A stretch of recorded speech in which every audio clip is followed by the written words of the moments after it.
Francesco Bolingo Yaya, le grand combattant, il est là juste pour vous dire, pour dire la vérité, pour transmettre les messages. Hein? Il n'y a pas de Francesco. Coup de chapeau à tous.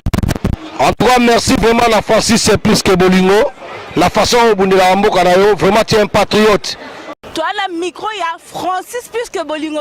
Que Francis plus que Bolingo. Sans y vraiment trop, image est zalaté. Kabila doit partir, va quitter le pouvoir.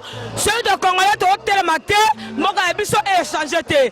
Tomoni Moka, Bati Basango. Basango, Baosala Nini. Basango, Baosala le côté. On a combattu jusqu'à la mort.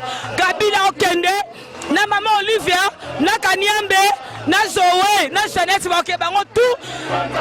Tout au gouvernement qui se gagne à présenter à Koufoko Madiba et ça est sous dépense pour Sanga qui se gagne à Angela parce que président on va te voir Mamboka Miso banda makambo banda combattant de Bundaka bana Congo mboka pa bonga esenga sacrifice makila etanga donc il doit kufa pona Congo a to yako luka la donc il a zamboka biso to ba paya mboka biso pa bonga fa biso to songa bana Congo soka sengi sacrifice to sacrifier Kabila fatika nini atika babundu ya babasi na biso ya Congo Kabila lingi basa Congo ngali ko keneta biso Congo to babundu mike Kabila tika babundu ba Congolais. Oui, mais si on prend un message, combien? Oui, parce que Kimuta fait fatiguer. Kimuta tika pe babundu na badiamba na biso.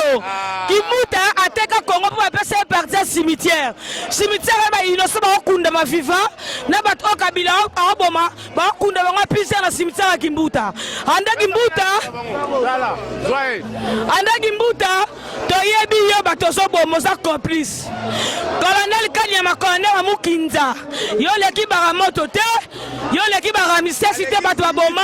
O leki jimbite. O leki bolosité c'est lote. Aotika la relekate. Et ça la garçon o Zakari Barabas. Yo kota na kati ya cercle basase. O za sous Congolais ta partir le Zakari Barabas. Tu vas partir aussi quitter le Congo. O rekenera bango. Mututu o rosana ba Kabila. To rotia na saki moko. Congo za bana Kimbangu, Congo za ba Congolais. Soki bino ba Congolais bo telemite, Congo kolala. Babundu na biso. Botika nini? Babundu na biso ba Congolaise.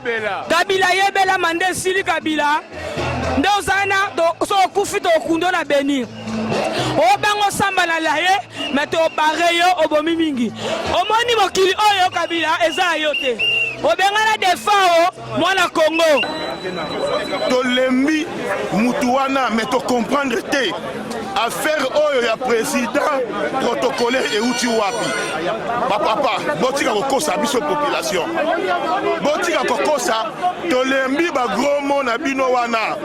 Peuple ayebi tina ya président protocolaire te. Peuple ayebi yango te. Peuple akosela bino. Bok no tirer dialogue ya bino lelo. Boyebi sana yete Kabila andimi azako kende le 20 botika kokosa président protocolaire peuple ayebi yango te yoko yebisa mwana ya 12 ans nini tina président protocolaire kaka na Congo 1+4 président na 4 vice président pona nini bokabola gâteau lelo comme président protocolaire toyokana ka boete toyokana ka biso na binote le 19 décembre na minuit Kabila akanga bisaka na ye à Rwanda. Nous sommes très déçus de comprendre que Nabino, vous êtes en opposition. Beaucoup de trahir le peuple. Yango de lobby, Kobana les 20, de Kobana Baction. Nabino opposant. Donc, Tchabino dans tout moment qu'on a collabo. Beaucoup de Koya, les sous pour toute ma conférence. Pour te comprendre, beaucoup de causes à Biso Mingi. Nous sommes très déçus la président protocolaire Rwanda et Utiwapi. Tolingi, pour rendre compte, la peuple congolais, Kobana Dimanche, Boyebis, la peuple, le président protocolaire, et l'Ikolobanini, pour le peuple accepter le Kanambe. Kanambe doit dégager. Et là, on a dit que Angoana va trahir Bisso, les politiciens congolais. Pas de dialogue, pas de dialogue. Bon, le but est le dialogue pour tout Bengala, mais c'est Kabila. Le commis président protocolaire, tous allez d'accord dans le Kabila doit dégager. Ingeta. yoki mbuta bolole mitema mabe na bino emonani lobi okoma olobake okiti biloko mwashe kalakala okenza bosangi bandeko baosufi mpo na kolia awa omoni balingi babima okiti bilo omoni mitema mabe bosalaka mpo omoni makamelingo omoni okitisa biloko omatisa osala katikati masuwa se ebandi kodinda soko opumbwa ye opumbwa soko otie temi masuwa ezodinda boko okende oteka zo otie bamagazin ozoboma environnement mboka mpo tia zo ekoma babar ekoma baterrasse yoki mbuta otiki bolole zowe ateka tene klase oyo tanga bokoteka tene asasini na mboka basoda batambola na mboka bolinga soki oni opération ezali ya soki bokoma vili te bana cangu site mpe bokabola kisasa cangu bokweyisa mpo ya mai ya njila ekweya tokabola na bango botumba bacommune botumba bakartier babiro bakartier botumba bachefe bakartier tumba politicien nyonso balema tete eza somida tumba ye weza matete tumba ye kabila azozoma na maseki soki ayoki lelo menda kufi bakati mpo cangu amoma baréalité Kongo eza mboka babana nzambe mboka bafulusi kabila ifo kende tika Kongo oyeba balingala te oyeba bafrancais te yebisanga yoso mona président oyeba la munoko mboka bandoma te yango Kongo ngo ezalaka pays oyo ezalaka mboka oyo ezalaka village Kongo ya mboka kimbangu mboka bakoko na biso Kongo eza kwa Egypte tokobunda tiki no suka botala kabila ndenge azoboma tata oyo azalaki na bana